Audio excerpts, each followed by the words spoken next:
Hello students, जय CLC। मैं Kishore Shekhawat, faculty physics, team CLC Sikar. तो अब हम रोटेशन का जो थर्ड लेक्चर शुरू कर रहे हैं, जिसमें पहले में हमने पढ़ा था बेसिक, दूसरे में अपन ने पढ़ा मोमेंट ऑफ इनर्शिया। अब जो मेन जो मोमेंट ऑफ इनर्शिया है उसके जो पार्ट हैं वो हम शुरू करने जा रहे हैं। तो उसमें सबसे पहले हम बात करेंगे आज जड़त्व आघूर्ण से संबंधित प्रमेय, यानी यदि किसी वस्तु का एक अक्ष के प्रति मोमेंट ऑफ इनर्शिया ज्ञात हो और फिर हमें किसी दूसरी अक्ष के अबाउट मोमेंट ऑफ इनर्शिया ज्ञात करना हो, तो उसके लिए हमारे पास दो प्रमेय हैं जिनकी सहायता से हम लोग अनेक अक्षों के सापेक्ष मोमेंट ऑफ इनर्शिया ज्ञात कर सकते हैं। तो उसकी हम शुरुआत करते हैं। दो इसकी प्रमेय हैं बेटे जी, और उनके नाम जो हैं उनको देखें आप। सबसे पहले मैं यूज़ कर रहा हूँ, एक तो है लंबवत अक्ष प्रमेय, लंबवत अक्ष प्रमेय, और दूसरी है बेटे जी समांतर अक्ष प्रमेय, समांतर अक्ष प्रमेय। जो पहली प्रमेय है इसमें मान लो ये कोई एक वस्तु है, वस्तु होनी चाहिए पर द्विविमीय, यानी एक समतल पटल हो, उसके लिए हम इसका उपयोग कर पाएंगे। यानी इसकी मोटाई जो है बिल्कुल सेम होनी चाहिए, एक समान मोटाई को परत मान लो आप, है ना, बहुत पतली परत, एक समान मोटाई की। और ये मान लो इसका तल है, जो तल है ये वस्तु जो है, मान लो ये इसमें वस्तु मान लो अपन, इसकी सरफेस बता रहा हूं मैं, और ये मान लो कोई पॉइंट है और मैं यहाँ बना रहा हूँ ये एक्स एक्सिस, ये बना रहा हूँ बेटा जी वाई एक्सिस। मान लो वस्तु अक्ष वाई तल में है, वस्तु अक्ष वाई तल में है, तो अक्ष और वाई तो इस वस्तु तल में है, परंतु जो इसका जेड एक्सिस है वो तो तल के लंब होता है, वो तल के लंब होता है।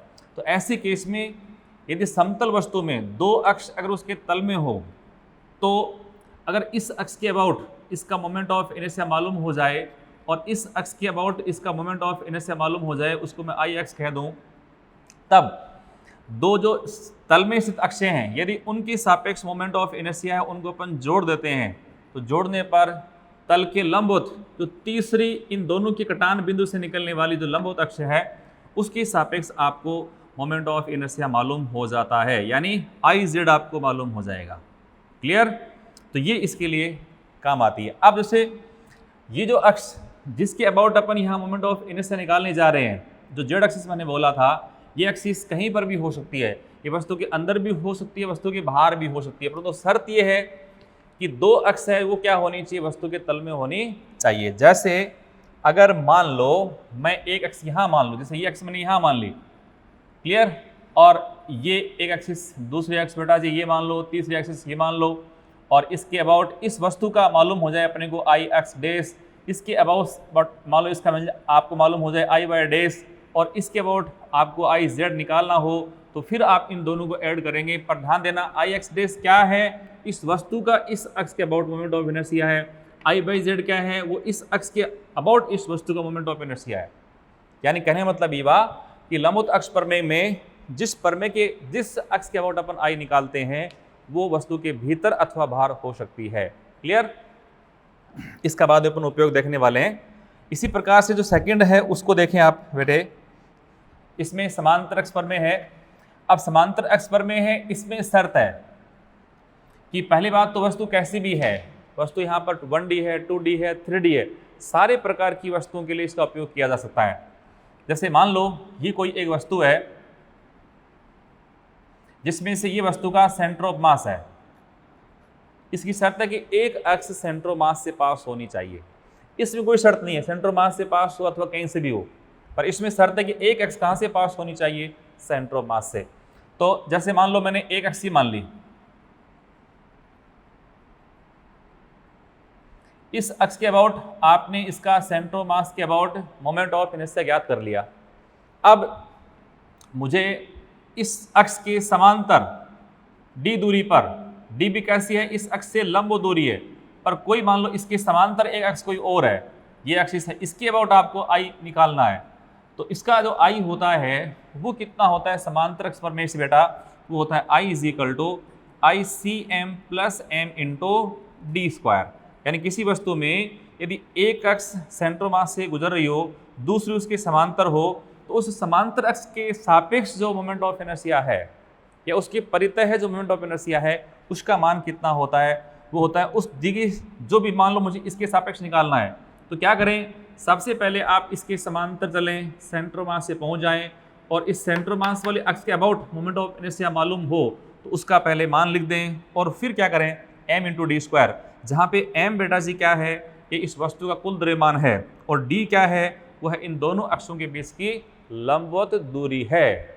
अब देखो ये एक्सिस अभी वस्तु के भीतर है, यदि मैं ऐसे कह दूं कि इस वस्तु को, इस अक्ष को मैं यहाँ से बाहर ले लूँ, मैं इस अक्ष को यहाँ मान लूँ, मुझे इसके सापेक्ष आई डेस निकालना है, कोई समस्या नहीं, बस अब ये डिस्टेंस आपको डी डेस लेनी पड़ेगी, तो उसके अबाउट भी आप निकाल सकते हो। तो आई डेस का मान फिर कितना होगा, वही आई सी एम प्लस आपका एम इंटू डी डेस स्क्वायर कर दोगे, तो फर्क पड़ा सिर्फ और सिर्फ इनके बीच की दूरियों पर। बात क्लियर? तो अगेन आप यहाँ से भी समझ सकते हो कि जिस अक्ष के अबाउट अपन यहाँ मोमेंट ऑफ इनर्शिया निकालने जा रहे हैं, वो बेटे जी यहाँ वस्तु के भीतर या बाहर हो सकती है, यहाँ पर भी था, ये दोनों में केस हो सकता है, परंतु इसमें एक शर्त जो यहाँ अलग थी वो क्या थी कि सेंटर मास एक्स पास होनी चाहिए। तो ध्यान दें एक बार फिर, यहाँ तीन अक्ष, तीनों के घटान बिंदु एक होने चाहिए, उनमें दो वस्तु के तल में होनी चाहिए, तीसरी उसके लंबवत होनी चाहिए, जो तल में है उनका आप आई जोड़ करके जो तल के लंबवत है उसका आप आई है वो फाइंड कर सकते हो। इस वाले में एक अक्ष है वो सेंटर मास से पास होनी चाहिए, और दूसरी है वो उसके समांतर होनी चाहिए, उस समांतर अक्ष के सापेक्ष आप समांतर अक्ष का आप मोमेंट ऑफ इनर्शिया इस फॉर्मूले से ज्ञात कर सकते हो। अब देखो मैं यहाँ पर कुछ जो समांतर अक्ष है इसके समांतर अक्ष वाले कुछ महत्वपूर्ण पॉइंट ले रहा हूँ, इंपॉर्टेंट पॉइंट्स, जिसमें पहला पॉइंट देखो कि आई इक्वल टू अपन लिखा I C M plus M into D square. Clear है? यहाँ मुझे आई और डी में ग्राफ बनाना हो, आई और डी का अपन ग्राफ बनाए, तो देखो आई सी एम तो सेंटर मास के अबाउट है, वो तो कांस्टेंट है, वो तो नियत है एक। मैं लिखूँ इसमें तो ग्राफ मुझे बनाना है आई और डी में, तो मैं लिखूँ इसको y is equal to C plus M X square, यानी y एक्स पे मैं i को लेने जा रहा हूँ, x एक्स पे मैं इसमें d को लेने जा रहा हूँ, और स्मॉल m है उसके स्थान पे मास आ जाएगा, और ICM है उस c को यहाँ पर रिप्रेजेंट करेगा। तो ध्यान दें आप इसमें, अब बिल्कुल साफ साफ मालूम आपको, ग्राफ आपने पढ़े हैं, तो ये कौन सी ग्राफ की इक्वेशन है, ये होता है बेटा पैराबोला, जिसमें तो c कैसा प्लस का है। जब c प्लस का है तो ग्राफ आप बनाओगे, तो देखो ग्राफ मैं बना रहा हूँ i में और d में, जिसमें c है प्लस का, ये है c प्लस का, ग्राफ यहाँ से स्टार्ट होना है, फिर देखो आप d बढ़ाएंगे, d बढ़ने से इसका i कैसा पैराबोलिक रूप में बढ़ रहा है, ग्राफ इसका ये बन गया, ग्राफ इसका बन गया ये। अब इसी से देखो एक तो यहाँ से एक एग्जाम में क्वेश्चन पूछा हुआ है, उसको पहले आप एक बार देख लें, उसके बाद अपन आगे बढ़ते हैं। इसमें क्वेश्चन देखो आप, ये जी 2019-20 में B61 जो आपका स्टेज 4 है उसका B61 है, वो क्वेश्चन सिंपल ही क्वेश्चन पूछा हुआ है, आराम से आप उसको टिक कर सकते हो, कोई इश्यू नहीं है। फिर आओ देखो इसमें एक और ग्राफ को देखो आप, ग्राफ में देखें कि जगह जैसे मैं इस एक्स को यहाँ से खिसका करके सेंट्रो मास पे ले आता हूँ, सेंट्रो मास पे लाते ही डी का मान कितना 0 हो गया, और डी के मान के 0 होते ही आई का मान हो चुका है न्यूनतम। तो आप यहाँ एक नोट डाल के बात समझ सकते हो, और वो बात ये है कि सेंट्रो मास के परितः है मोमेंट ऑफ इनर्शिया कैसा होता है बेटा जी, मिनिमम होता है, न्यूनतम होता है। सेंट्रो मास के परितः है न्यूनतम आई है, जब इसके अबाउट न्यूनतम है आई, इसका मतलब ये होगा कि D I by D x, आप जानते हो मिनिमा और मैक्सिमा की कंडीशन के अनुसार जब आई यहाँ पर कैसा मिनिमा है, तो इसका जिसके साथ ही परिवर्तित हो रहा है उसके सापेक्ष पहला अवकलन करेंगे, तो बेटा कितना आएगा, ये 0 आ जाएगा। इसका मतलब हम इस कॉन्सेप्ट से सेंट्रो मास के कोऑर्डिनेट फाइंड कर सकते हैं। तो उसके लिए एक एग्जाम्पल देखें मेरे प्यारे बच्चों, एग्जाम्पल आपका है, देखें क्वेश्चन, ये एक्सरसाइज जो अपनी है सेकंड, इसका क्वेश्चन नंबर है जो 7 है, उसको आप देखें। वहाँ लिखा है कि किसी वस्तु का मोमेंट ऑफ इनर्शिया आई वो x² माइनस का 2x plus 90 kg metre square से दिया जाता है। तो आपसे पूछा है कि इसके सेंटर ऑफ मास का निर्देशांक ज्ञात कीजिए। तो हम क्या जानते हैं कि सेंटर ऑफ मास के अबाउट जो di/dx है वो कितना होता है, 0 होता है। इसका मतलब आप क्या करें, इस i का x के सापेक्ष कर दें पहला अवकलन। तो देखें इसका पहला अवकलन x स्क्वायर का बेटा कितना हुआ 2x, माइनस का 2x का हो गया 2, 90 कॉन्स्टेंट 0 हो गया। तो बस ये वैल्यू आपको मिल गई, 2x माइनस 2 बराबर 0 है, तो 2x बराबर 2 आ गया, तो x कितना हो गया 1 मीटर। क्लियर। तो इससे आप दो समांतर अक्ष पर में हैं, जो अक्ष हमारे पास पर में थी उनको एक बार समझ लें, लंबवत अक्ष पर में, समांतर अक्ष पर में, और उसके बाद समांतर अक्ष पर में के दो महत्वपूर्ण पॉइंट, एक इसका ग्राफ और दूसरा इसमें अपन ने बोला कि सेंटर ऑफ मास से पारित अक्ष के परितः है जड़त्व आघूर्ण न्यूनतम होता है। क्लियर। यहाँ तक आप ढंग से बार देख लें। अब हम इनके कुछ एग्जाम्पल्स है वो पढ़ते हैं। तो सबसे पहले देखो एग्जाम्पल, पहला एग्जाम्पल देखें। क्वेश्चन है कि एक वलय, जैसे ये वलय है, ये मान लो कोई चकती है एक,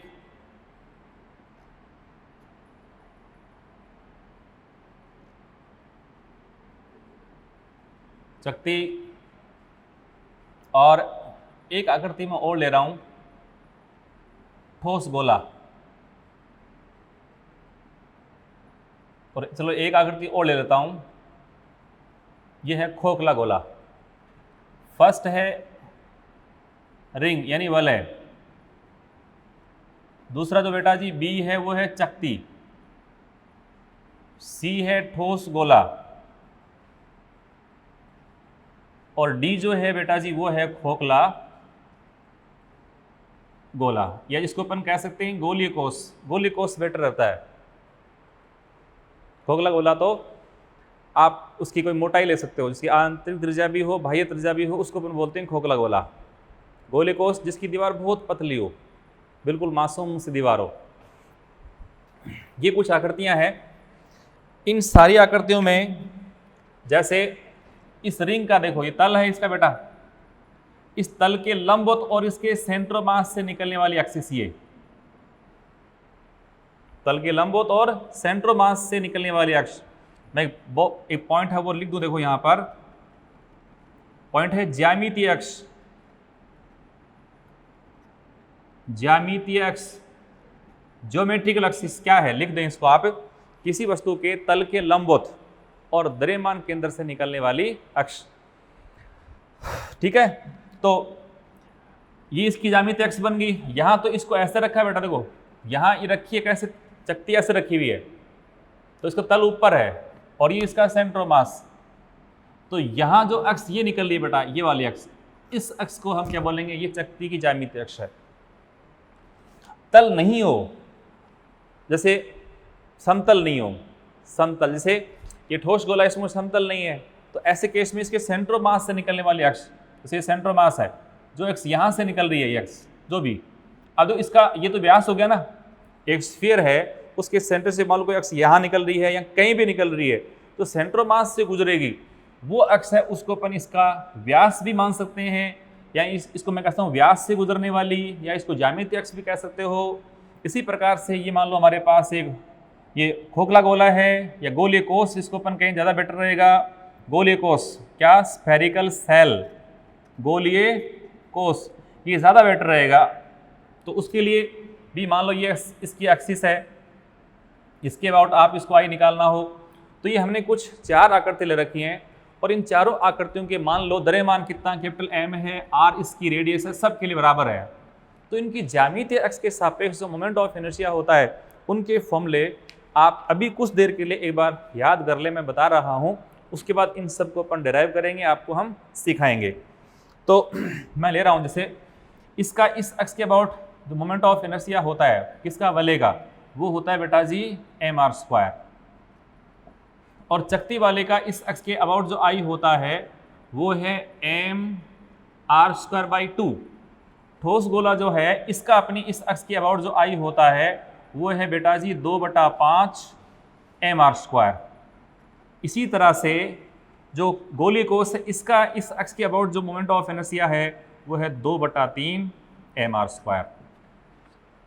ठीक है, तो आप समझे जैसे 1, 1/2, 2/5 एंड 2/3, ये हमारे पास कुछ 4 डाटा हैं।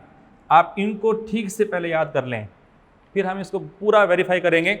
तो फर्स्ट 1 किसका, रिंग का, 1/2 किसका है, डिस्क का, 2/5 किसका है, सॉलिड स्फीयर का, और 2/3 किसका बेटे जी, वो है स्फेरिकल सेल का, गोलीय कोश का।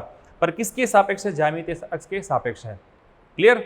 अब हम कुछ क्वेश्चंस आपसे जो कि सिर्फ और सिर्फ इनके प्रमेय के उपयोग हैं, जो हमने प्रमेय लिए हैं उनका उपयोग है, वो हम आपसे पहले डिस्कस कर रहे हैं। जैसे मैं एग्जाम्पल ले रहा हूं, एग्जाम्पल ये है बेटा, जैसे एक वलय आपको दे रखी है, क्वेश्चन वलय व चकती, वलय व चकती का व्यास के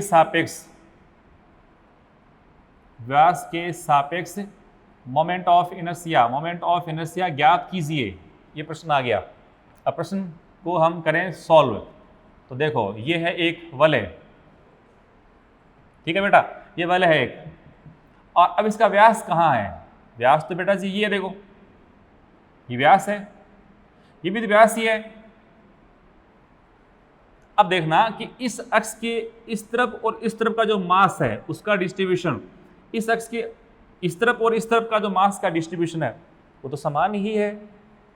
इसका मतलब ये हुआ कि अगर इस अक्ष के अबाउट, जो कि अक्ष में है, जिसको मैं कहता हूं आई एक्स, पर इसका मोमेंट ऑफ इसे तो आई है, और अगर इसके सापेक्ष इसको आई वाई मान लो, वो भी बराबर, दोनों बराबर हैं, दोनों समान हैं। अब जैसे हम लोग ये जानते हैं प्यारे बच्चों कि ये जो पॉइंट था ज्यामितीय अक्ष के सापेक्ष, अभी हमने याद किया था वलय का आई कितना होता है, mr²। हम ये जानते हैं कि इस अक्ष के सापेक्ष जो कि आई जेड है, इसके सापेक्ष आई हम जानते हैं वो है mr²। अब देखो हमने पढ़ी थी बात, लंबवत अक्ष पर पढ़ी थी, वहां पढ़ा था कि दो अक्ष किसी वस्तु के तल में, जैसे तल में है, इनका योग करते हैं अपन, यानी आई एक्स प्लस आई वाई, और उसका मान कितना है, इन दोनों के कटान बिंदु से और तल के लंबवत निकलने वाले अक्ष के बराबर है, तो इनको अपन लिख दिया। अब सुनो जी, आई एक्स को मैं आई कह रहा हूं, इसको भी मैं आई कह रहा हूं, आई जेड है वो कितना आपका mr² है, दोनों को आपने ऐड कर दिया तो ये बन गया आपका 2i, और इसको सॉल्व करने पे i का मान हो चुका है mr²/2। इसी तरह से यदि हम इसको चकती के लिए याद करते, मैं यहाँ भी चकती भी ले लूँ, देखो ये कोई चकती है, अब ये मोट, इसमें चकती में मास इसकी सरफेस पर हम मानेंगे। अब ठीक इसी प्रकार से एक एक्सिस ये है इसका आई, एक एक्स ये इसका आई, और एक इसका सेंट्रोमास है, इसके सेंट्रोमास से और तल के लंबवत जो अक्ष निकल रही है उसका, ये आई और आई बराबर हैं, इन दोनों का योग इसके बराबर है, इसका मतलब दोनों का योग इसके बराबर है, तो वैसे ही इसका आएगा कि 2i बराबर मैं क्या लिखने वाला हूँ, यहाँ इसका 2i, इसी तरह से आप लिखोगे तो बस इसके स्थान पे क्या आएगा, mr²/2 है बेटा। तो अब 2i = mr²/2 है, तो i इसमें कितना आ जाएगा, यहाँ आपका i होगा mr²/4। अब ठीक से 1 मिनट के लिए रुक जाएं और देखें, देखो ये क्या है, वलय का ज्यामितीय अक्ष, ये है चकती का ज्यामितीय अक्ष, ये क्या है, इसके व्यास, ये भी इसका व्यास, ये भी व्यास, सब व्यास ही है, तो इन सारे व्यासों के सापेक्ष तो आई बराबर होगा। इसी प्रकार से ये भी व्यास है, इसका व्यास है, सारे व्यास ही तो हैं बेटे, इन सारे व्यासों के सापेक्ष इसका आई कैसा है, वो सब बराबर होगा। तो फिक्स कर लो, सामान्य वस्तुओं के लिए यदि इसका आई पता है तो व्यास का निकाला तो आधा किया मैंने, देखो ये है कितना mr², ये कितना है उसका हाफ, ये कितना था यहाँ से mr²/2, ये कितना उसका /4, आधा हो गया ना। तो इन दोनों को ठीक से याद कर लीजिएगा, मेरे हिसाब से दोनों आपको याद हो गए। बढ़ो आगे। अच्छा जी, अगला क्वेश्चन मेरा है, वो है, अच्छा उसमें मैं एक बात और ऐड करने वाला हूं, 1 2 3 4 बात होगी थी ना, 5वीं बात में एक और ऐड कर रहा हूं उसमें, पर उसको आप अलग से ले लो, उसके बाद अपन क्वेश्चंस सॉल्व करने वाले हैं। तो ये पॉइंट आपका हो गया। अब देखें,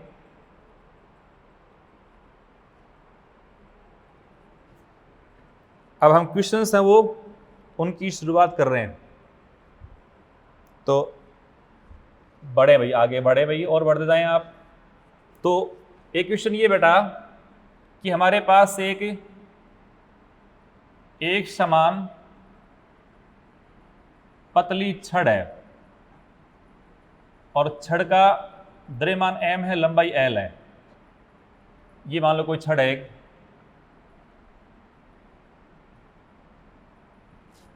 बहुत पतली है, बहुत ही पतली। तो इस छड़ के,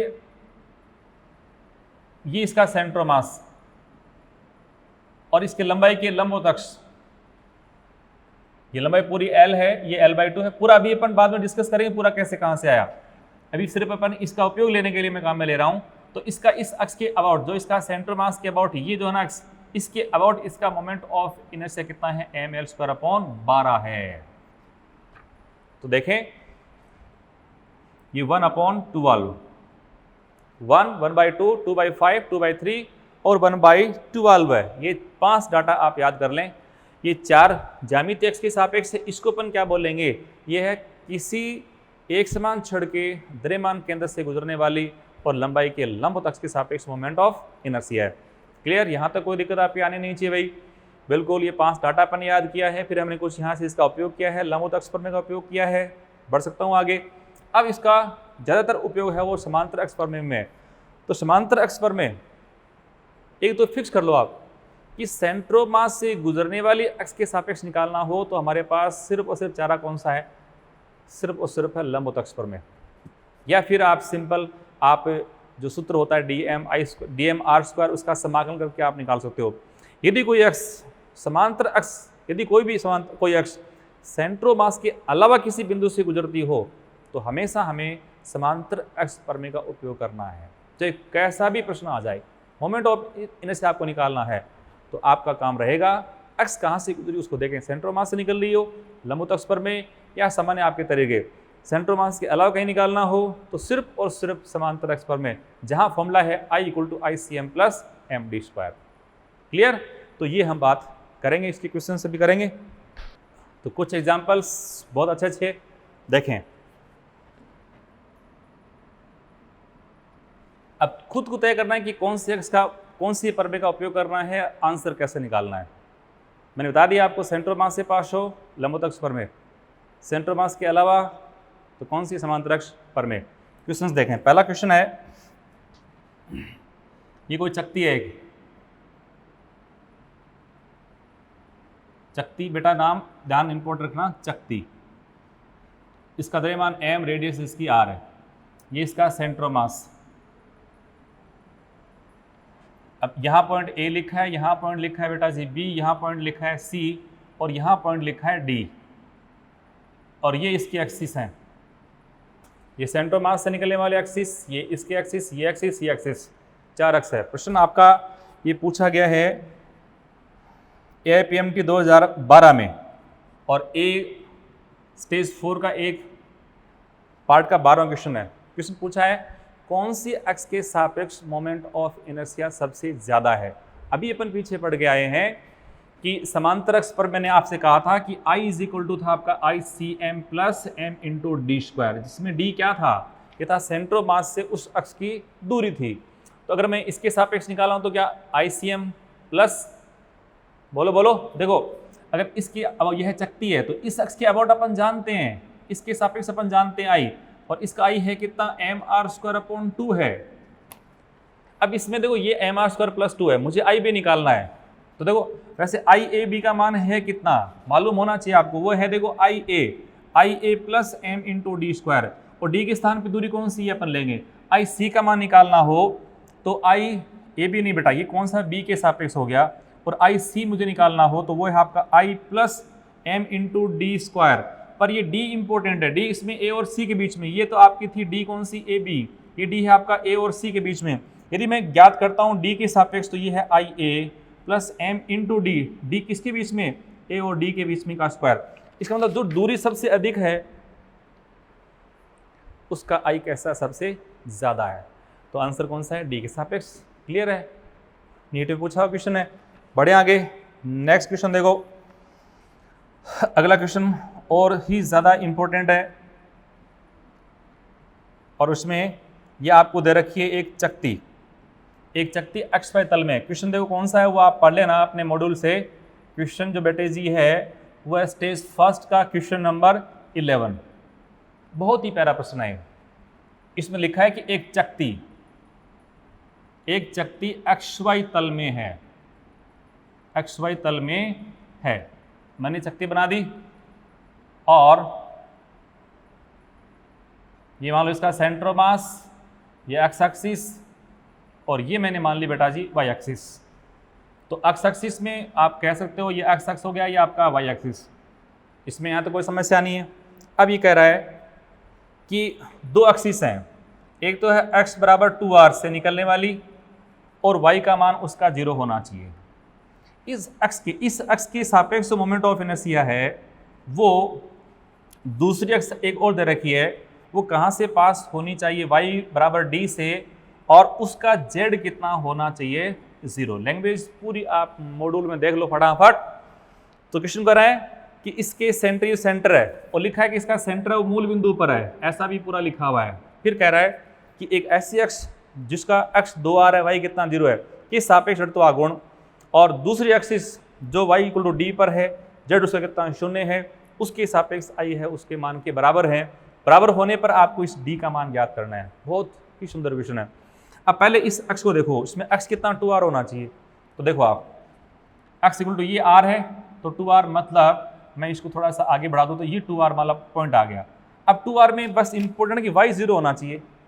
हम यहाँ जो इस पॉइंट से x निकलती है तो ये मान लो, मैं एक ये मान लूँ, इसमें तो देखो y बढ़ रहा है ना, घट भी रहा है, y 0 ही होना चाहिए। y 0 सिर्फ इस x के लिए, इसमें z तो बदल रहा है पर y तो कांस्टेंट है, 0 है। तो ये देखो साहब, यहाँ जो x है, ये वाली x, ये x कौन सी है, ये वाली, इसके सापेक्ष आपको i फाइंड करना है।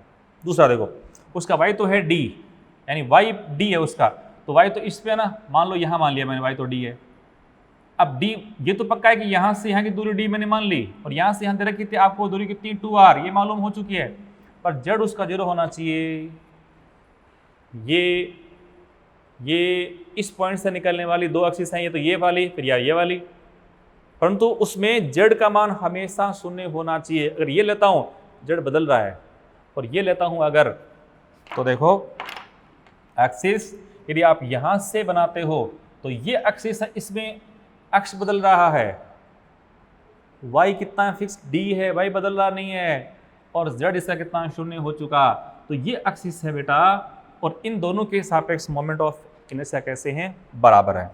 अब आप इसमें पूरी कहानी समझें, बहुत महत्वपूर्ण प्रश्न है, इसी को आप ढंग समझ लेते हो तो आगे की चीज़ें आसान आपकी हो जाएंगी। मुझे पहले इसका i बनाना है। देखो इसका i कितना है, तो सबसे पहले देखो ये एक्स सेंटर मास से गुजर रही है अथवा नहीं हो रही है, नहीं गुजर रही। जब भी कोई एक्स सेंटर मास से नहीं गुजरे, आप उसके समांतर चलो और वस्तु के सेंटर मास पर पहुंच जाओ। पहुंच गए यहाँ पर। अब ये क्या है, ये है इस चकती की ज्यामितीय अक्ष, तो इसके सापेक्ष इसका i कितना है, देखो ICM plus m into D square.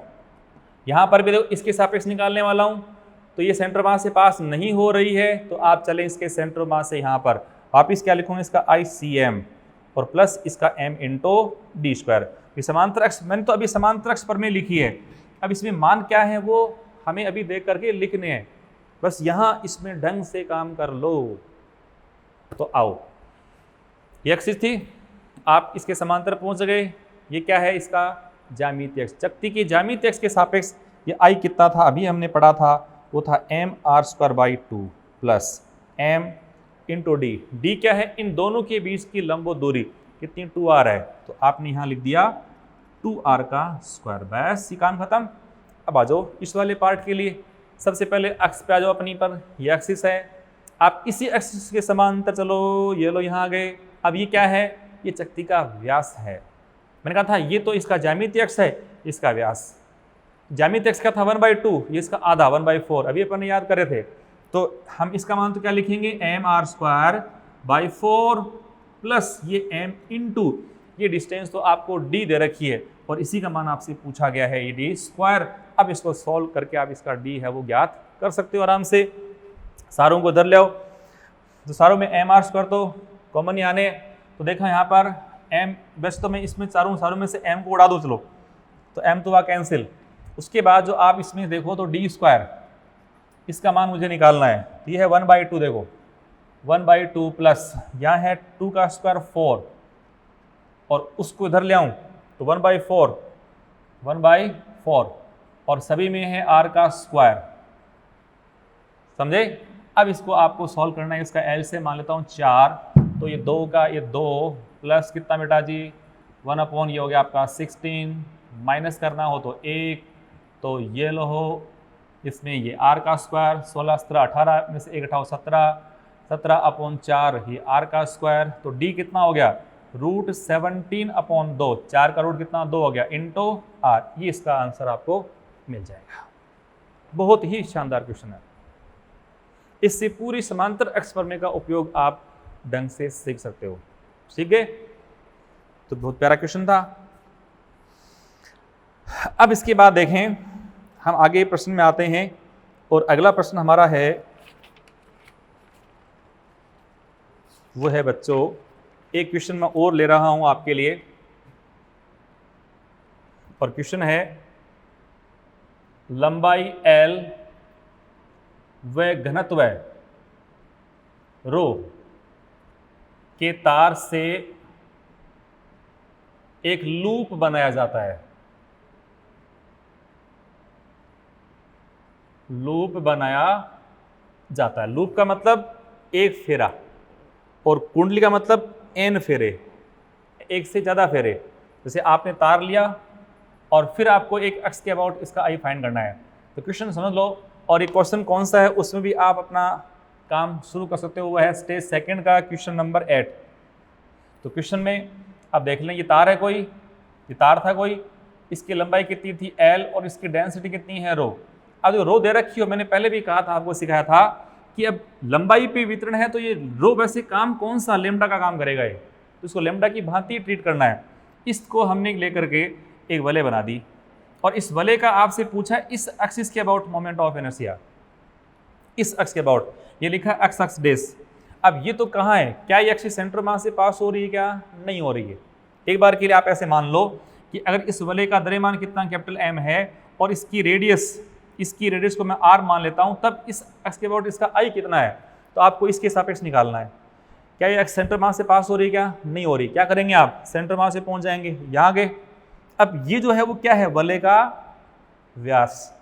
और वलय का व्यास क्या था, वलय का व्यास था, तो ये इसका वलय का ज्यामितीय अक्ष था, ये था आपका 1 mr² था, ये mr²/2, तो mr²/2 प्लस कितना m × d²। देखो इस अक्ष के सापेक्ष अपन निकालेंगे I x बराबर इसका ICM प्लस m × d²। तो इसके समांतर देख लें, इसके समांतर अक्ष ये बन गई। आपको सबसे पहले ये ICM मालूम होना चाहिए, तो ये जो ICM है ये वाला, वो है मेरे प्यारे बच्चों mr²/2 plus m × d²। m d क्या है, वो है दोनों अक्ष के बीच की लंब दूरी, ये डिस्टेंस है, तो d बराबर कितना कैपिटल R हो गया, तो इसके स्थान पे आपने r का स्क्वायर लिख दिया। अब ये 1 हाफ और 1 आधा और एक कितना 1.5, 3/2 mr²। पर हमें अभी m और r का मालूम नहीं है, ये वैल्यू हमें यहाँ पर लानी पड़ेगी। और हमारे पास तो थी L लंबाई के तार। अब देखो एक लूप के रूप में अगर इसको अपने कन्वर्ट किया है, तो L लंबाई है वो किसके बराबर है, 2πr के बराबर है, 2πr के बराबर है। इससे अपन रेडियस निकालते हैं, तो L/2π आ गई, तो r हमने निकाल ली। अब आता है m की बात आती है, तो m को चेक कर लो भाई। m की बात है, तो m में आप देखें, अपन जानते हैं मास क्या होता है, लेमडा इंटू लेंथ। लेंथ कितनी है 2π, लेंथ तो L ही है, तो मास के स्थान पे अपन क्या लिख देंगे, लेमडा इंटू L लिख देंगे। आ जाओ, या अपने तो रो है ना, तो मास के स्थान पे क्या लिखोगे बेटा जी, रो इंटू L लिख दो बस। तो देखो आप 3/2 इंटू m के स्थान पे क्या लिखा है मैंने, रो इंटू L, और r के स्थान पे r हमारे पास क्या थी बेटा, L/2π, इसका क्रॉस स्क्वायर, तो क्या लिखूं इसको, L²/4π²। ये लो साहब आपका आंसर रेडी है। तो ये आंसर होगा 3ρL⁴ ये इसका मोमेंट ऑफ इनर्शिया है, ठीक है बेटे। तो अब हम कुछ जो फॉर्मूले अपन ने पहले एज्यूम किए थे, थोड़ा उनको वेरीफाई कर लेते हैं। जैसे सबसे पहले मैं बताता हूँ मोमेंट ऑफ इनर्शिया ज्ञात करना, तो पहला ले रहा हूँ वलय की ज्यामितीय एक्सिस के अबाउट मोमेंट ऑफ इनर्शिया। जैसे मान लो ये वलय है, और इस वलय का द्रव्यमान कैपिटल एम है, आर इसकी रेडियस है और ये इसकी है ज्यामितीय एक्सिस। आपको इसके सापेक्ष आई निकालना है। तो ये वस्तु हो गई ना, वस्तु अपन कैसे निकालते हैं? तो सबसे पहले मैं क्या करता हूँ, यहाँ से, अब द्रव्यमान तो यहीं पर है बेटा, तो यहाँ से एक तरह से आर दूरी पर हमने एक अल्पांश ले लिया, ये अल्पांश है, इसका द्रव्यमान है डी एम। अब इस डी एम को अपन मान सकते हैं बिंदु, पार्टिकल। इस पार्टिकल का हम ज्ञात करते हैं इस अक्ष के सापेक्ष मोमेंट ऑफ इनर्शिया, तो उसको मैं कह रहा हूँ डी एम, डी आई, वो बेटा क्या था, डी एम इंटू आर का स्क्वायर। आर यहाँ पे कैपिटल आर हो गई, ये लो। दूसरा अपन यहाँ अल्पांश ले लिया, इसका मास भी डी एम मान लो, इसमें डिस्टेंस डी या भी आर है। आपने यहाँ अल्पांश लिया तो जितने भी अल्पांश यहाँ पर लगेंगे उन सारे अल्पांशों की देखो दूरी कितनी है सेंटर से, आर ही है। तो अगर हम सारे अल्पांशों का मोमेंट ऑफ इनर्शिया निकाल के जोड़ दें तो कुल जो है आई है वो कितना, समाकलन डी आई, यानी डी एम आर स्क्वायर का समाकलन, जिसमें आर स्क्वायर तो कांस्टेंट है, समाकलन डी एम, और इन सारे अल्पांशों के द्रव्यमानों को जोड़ देंगे तो कुल मास कितना आपका डी एम का एम हो गया। तो इसको अपन एम मान लें तो आई हमारे पास कितना हो गया बेटा जी, एम आर स्क्वायर। बात क्लियर? अच्छा, अब इसी में एक चीज मैं और ले रहा हूं, वो है वर्तीय चाप का। वर्तीय चाप, जैसे कोई चाप है, ये एक्सिस, ये रेडियस आर है, ये भी आर है, ये चाप है। इस चाप के बारे में ये है कि इसका मास है कैपिटल एम, और जो इसके चाप का वक्रता केंद्र है उससे इसकी रेडियस कितनी, कैपिटल आर है। हमें तो अब मास तो इसका इस लंबाई पे बेटा, इस पूरी चाप के कारण इस अक्ष के अबाउट मोमेंट ऑफ इनर्शिया आपको फाइंड करना है, और इसका जो मास है वो कितना, कैपिटल एम आपको दे रखा है। यहाँ मास था इस पूरी बले का, यहाँ इस छोटी सी चाप का मास कैपिटल एम है। फिर देखो मैं यहाँ इसका अल्पांश लेता हूँ डी एम, फिर मैंने याद करता हूँ इसके about moment of inertia D I कितना हुआ, ये डी एम आर का स्क्वायर। फिर अपन इसमें बहुत सारे अल्पांश लेंगे, सबको जोड़ देंगे, तब भी मैं इसका आई ज्ञात करने वाला हूँ, वो भी आपका समाकलन डी आई करूँगा, जिसमें ये आर स्क्वायर है उसको तो आप बाहर ले लीजिएगा, समाकलन डी एम बच गया। इस डी एम का मतलब सारे अल्पांशों के द्रव्यमानों का योग, तो अब वापस कितना, एम आर स्क्वायर हो गया ना।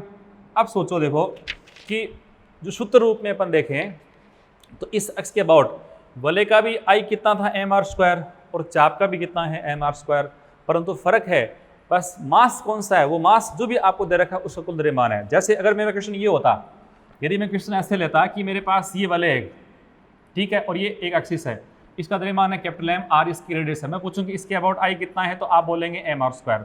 अब मेरा क्वेश्चन ये हो गया कि मैं इसको आधा काट दूं, मान लो इसका नीचे वाला भाग मैंने काट दिया, काटते ही शेष भाग जो बचा, शेष भाग तो ये रह गया। अब क्या इसका द्रव्यमान है वो तो आधा नहीं हुआ क्या भाई, मास m/2 हो गया, पर एक्सिस तो वही है ना, एक्सिस वही है। अब आप फॉर्मूला वही काम में ले सकते हो, यानी फॉर्मूला तो अभी भी इसका कौन सा, I इज इक्वल टू वही एम आर स्क्वायर ही है, परंतु m क्या है, वो इस चाप का द्रव्यमान है, और वो कितना m/2 हो गया, तो m/2 इंटू आर स्क्वायर। तो मेरा कहने का मतलब था कि जो सूत्र एक पूरी वलय का है वही चाप के लिए काम करता है, परंतु चाप के लिए आप काम में लेंगे तो m क्या है, चाप का द्रव्यमान है, यहाँ m क्या है, इस वर्त का द्रव्यमान है। क्लियर? तो ये चीज़ें बहुत अच्छे से क्लियर हो जानी चाहिए, क्योंकि इसमें सीधे क्वेश्चन आपके बन जाते हैं। जैसे मैं मान लो एग्जाम्पल लेता हूँ, हमारे पास एक तार है l लंबाई का, इसका द्रव्यमान है स्मॉल m, इसको हमने 1/4 क्वार्टर के रूप में, यानी क्वार्टर सर्कल के रूप में इसको अपन ने बदल लिया, और हम इसके सापेक्ष इसका आई पूछ लें आपसे। अब इसके सापेक्ष आई पूछेंगे तो आप क्या बोलेंगे कि भाई इसकी रेडियस लेके आओ, हमारे पास तो एल और एम ही थे, चलो इसका मास, इसकी लंबाई है वो कैपिटल एल मान लो, मास कैपिटल एम मान लेता हूँ, तो आपको इसके सापेक्ष आई निकालना। तो आप तो जानते हो आई तो कितना है, वो तो एम आर स्क्वायर है, एम तो है पर आर तो नहीं, आर आपको निकालनी पड़ेगी। तो देखो एल को हमने बदला है, वो किस बदला है, 2πr का 4th पार्ट। इससे अपन सॉल्व करें तो ये आपका कट गया, तो आर हमारे पास कितनी आ गई, 2l/π। अब आर का मान यहाँ रख दो, तो m इंटू आर के सामने आप लिख जाइए, तो 4l²/π², ये इसका मोमेंट ऑफ इनर्शिया बन जाएगा। ठीक है, तो वलय के लिए हमने बहुत अच्छी बात पढ़ी कि जो वलय का फॉर्मूला होता है कंप्लीट का, वही किसी चाप के लिए काम आ जाता है। तो जैसे एक प्रश्न आपसे मैं और पूछ लूँ कि ये हमारे पास एक वलय है, अर्ध वलय बोले आप इसको, तो इसका मास m है, r इसकी रेडियस है, और मैं आपसे पूछ लूँ कि इस एक्सिस के अबाउट इसका i कितना है, तो जो इसका पूरे का था वही इसका है। जो इसका फॉर्मूला बनेगा तो याद करें, जैसे मैं इसको सॉल्व कर रहा हूँ, आपको हमने पढ़ी थी वलय, और इस अक्ष के अबाउट याद करो आप। यदि पूरी वलय, ध्यान देना, इस पूरी वलय का मास कैपिटल M है, R इसकी रेडियस है, तो इसके अबाउट इसका I था mr²/2 था। और अगर मैं इसको अब आधा काट दूं तो आधी वलय बच गई। अब इसके सापेक्ष याद करता हूं। अब तो इसका पूछूं तो यहां तो मास इसका आधा हो गया ना, परंतु तो पहले से ही दे रखा हो कि मास इतना ही है, तो इसके अबाउट इसका I कितना होगा, वो mr²/2 ही होगा। मास आपको उसी वलय का लेना जिसका आपको दिया है। पर इसके लिए मैं याद करूं, आप देखो, यदि इस रूप में आता ना कि पूरी वलय का मास m था, उसका आधा भाग काट दूं, फिर इसका सापेक्ष, तो इसका आधा और कर देंगे। आप मास के स्थान पे यहाँ इसके स्थान पे अब क्या लिखोगे, m/2 लिख दोगे।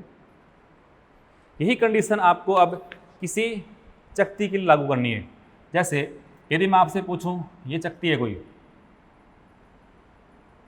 उसका अपन इतना भाग काट के अलग कर लिया, ये r रेडियस है, और मैं इस अक्ष के सापेक्ष आपको I पूछता हूँ, और इसका मास कितना है, कैपिटल M है।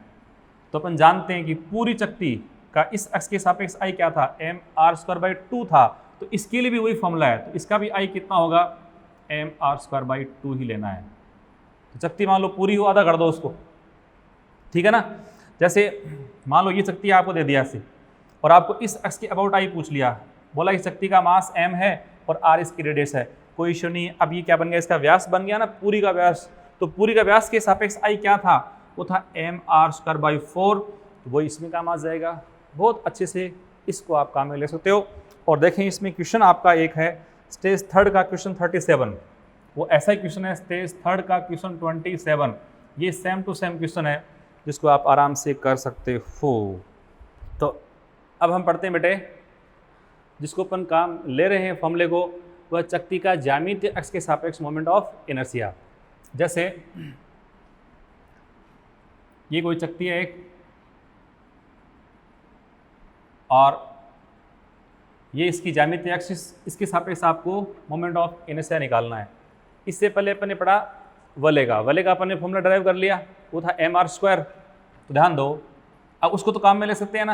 अब जो चकती है ये, इसमें अपन मान लो यहाँ पर बहुत, एक यहाँ वलय मान लो, ऐसे वलय मान लो, तो एक तरह से आप ये कह सकते हो कि चकती बहुत सी वलयों से मिलकर बनी होती है।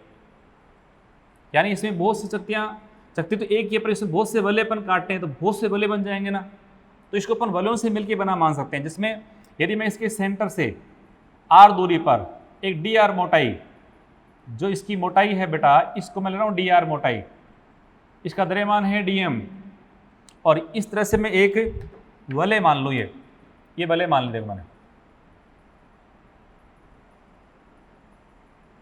ये इसकी सरफेस है, बहुत पतली सी वलय है जिसकी मोटाई कितनी है dx, जिसकी आंतरिक त्रिज्या कितनी है r, बाह्य कितनी r प्लस dr भार वाली, पर dr बहुत छोटा है।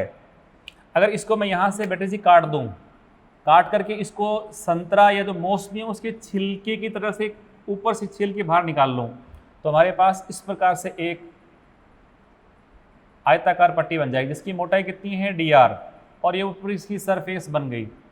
अब इसको काटेंगे तो इसके अंदर की लंबाई कितनी हुई, परिधि बन गई 2πr, तो इसकी लंबाई बेटा है कितनी है, 2πr है।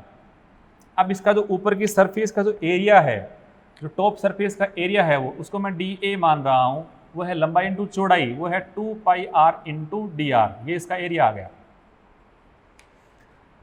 अब एरिया के रूप में मास अपन ने पढ़ा था, याद करो सिग्मा क्या था, वो था मास अपॉन एरिया, dm/dA। तो इससे अपन dm निकालते हैं, वो है कितना, sigma into dA। Clear, sigma क्या है, तो इस पूरे का देखो मैंने बताया था, इसका मास कैपिटल M है, r इसकी रेडियस है, तो इसका एरिया कितना पूरा πr², सरफेस का एरिया। तो सिग्मा है वो है मास अपॉन एरिया, वो है बेटा 4πr² इंटू ये dA अभी अपन ने ज्ञात किया है, वो 2πr into dr, 2πr into dr, समझे। तो इस तरह से हमारे पास यहाँ जो dm का फॉर्मूला बन गया वो आ गया, देखो पाई से एक पाई को उड़ा देता हूँ, वो है 2m अपॉन r का स्क्वायर इंटू ये हो गया आपका r इंटू dr, ये इसका dm है। dm अल्पांश का द्रव्यमान अपन निकाल लिया, अल्पांश भी क्या, किसका द्रव्यमान निकाल लिया अपन ने, पूरी इस वलय का निकाल लिया। अब अगर मान लो हमारे पास एक स्मॉल r रेडियस की छोटी सी वलय होती जिसका मास कितना dm होता, तो इस वलय का इस अक्ष के सापेक्ष कितना I है, वो है डी आई। बोलेगा अभी अपन ने पढ़ा था वो था डी एम इंटू आर का स्क्वायर, आर इसकी रेडियस वो कितना स्मॉल आर का स्क्वायर। डी एम हमने अभी बनाया है उसको मैं देखो रख दूँ यहाँ पर, तो डी एम हमारे पास है 2m अपॉन आर का स्क्वायर इंटू बेटा जी आर इंटू डी आर, एक आर ये है, दो आर इसके आगे तो आर की पावर 3 इंटू डी आर। मुझे इसका टोटल फाइंड करना है। मैं कर दूँ इसका समाकलन, तो इसका भी कर दूँ समाकलन, कहाँ से कहाँ तक, 0 से कैपिटल आर तक। इसकी रेडियस पूरी कितनी कैपिटल आर है, 0 से आर तक इसका अपन कर देंगे समाकलन। तो ध्यान दें आप, ये 2m अपॉन आर की पावर 2 है, आर की पावर 3 इंटू डी आर, तो x की पावर n+1 अपॉन n+1, 3 + 1 4, तो ये हो चुका आपका आर की पावर 4 अपॉन 4।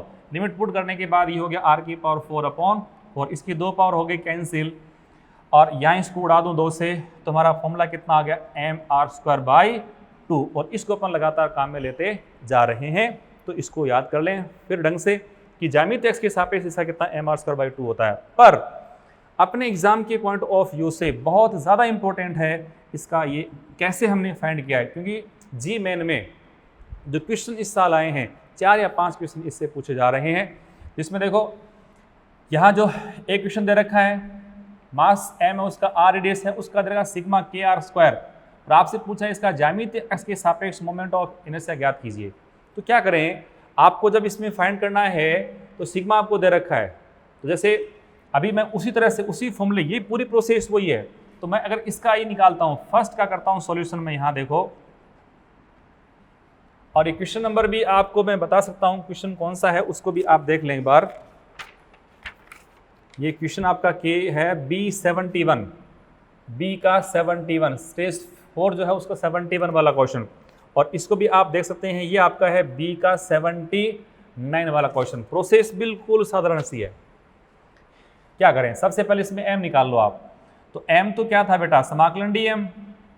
अब समाकलन dm क्या था, वो था sigma into 2πr into D are, बस इसी से इसका समाकलन करना है। सिग्मा आपको दे रखा है सारे प्रश्नों में, इसमें भी दे रखा है, यहाँ दे रखा है। अब देखो पटल के लिए, चकती के लिए जो भी सिग्मा दे रखा है, रो के रूप में हो, लेमडा के रूप में, पर वो सिग्मा ही है, सिंबल से कोई फर्क नहीं पड़ना, उसका जो काम है वो सिग्मा के रूप में। जैसे मैं इसमें लेता हूँ फर्स्ट वाले में, तो आपने यहाँ लिखा सिग्मा क्या लिख दूँ, kr²।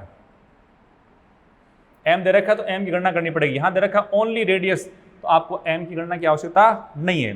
जैसे इसमें आपने m निकाला पहले, तो k ये आपका r का स्क्वायर इंटू 2πr dr, तो देखो 2πk ये तो है इसका कांस्टेंट, 2πk तो कांस्टेंट है, और इसका समाकलन आप 0 से r करना है, और फिर r की पावर 3 हो गया नहीं, तो इसको अपन कर दें r की पावर 4 अपॉन 4, उड़ा दें इसको 2 से, तो ये आपका आ गया पाई के r की पावर 4 अपॉन 2, ये इसका मास आ गया।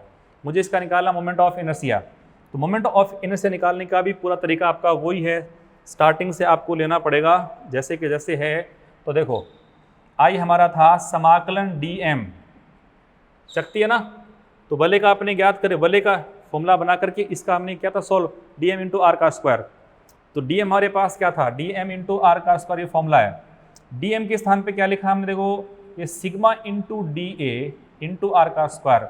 अब sigma into D A, sigma हमने क्या दे रखा है बेटे जी, यहाँ देखो इसको पहले वापस चेक करो, पूरी वैल्यू पुट करो। सिग्मा हमारे पास है kr², तो देखें kr² 2πr into D R into R का स्क्वायर, ये बहुत लंबा चौड़ा खेल हो गया ना।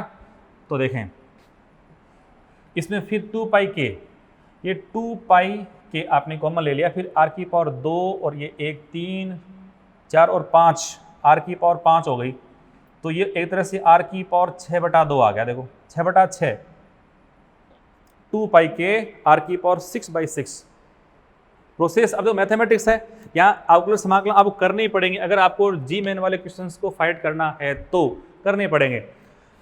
तो एक बार पुनः इसको एक बार कर लें, स्क्रीन को पॉज नोट कर लें पूरा। अब मैं इसका तो आंसर प्रॉपर वो आपको तो बता रहा हूँ कैसे आपको निकालना है। इस तरह से दूसरा क्वेश्चन है वो आप खुद कर लेंगे, इसी प्रोसेस से करना है, मैथमेटिक्स आपको फोल्ड करनी पड़ेगी। तो हमने इसका तो आई निकाल लिया बेटा, आई हमारे पास कितना देखो आया 2πk और r की पावर 6/6 आ गया। परंतु मास तो हमारे पास कितना था, मास तो इसका था हमारे पास पाई के r की पावर 4 अपॉन 2, पाई के यदि इसको तोड़ दूं r की पावर 6 और r की पावर 2 कर दूं, चलेगा ना। और इस 6 को भी यहाँ कर दूँ, अब मैं यहाँ पर 3 × 2 कर दूँ तो पाई के r की पावर 4/2, ये देखो ये इसका मास हो गया। तो 2/3 शेष रहा और ये mr का स्क्वायर, आपका आंसर आ गया 2/3 mr स्क्वायर। यस, तो इस तरह से आपको काम करना है। ठीक है बेटे, तो इस लेक्चर को अपन ये समाप्त करते हैं। बहुत इंपॉर्टेंट है जो अपन ने पहले स्टडी करा है 2 प्रमेय, वहाँ से आप क्वेश्चन को सीखना, सॉल्व करना, और बाकी क्वेश्चंस में सारे के सारे आपको मॉड्यूल के साथ ही बता दूंगा, इसलिए हड़बड़ाने की, घबराने की कोई आवश्यकता नहीं है। ओके, थैंक यू, जय CLC।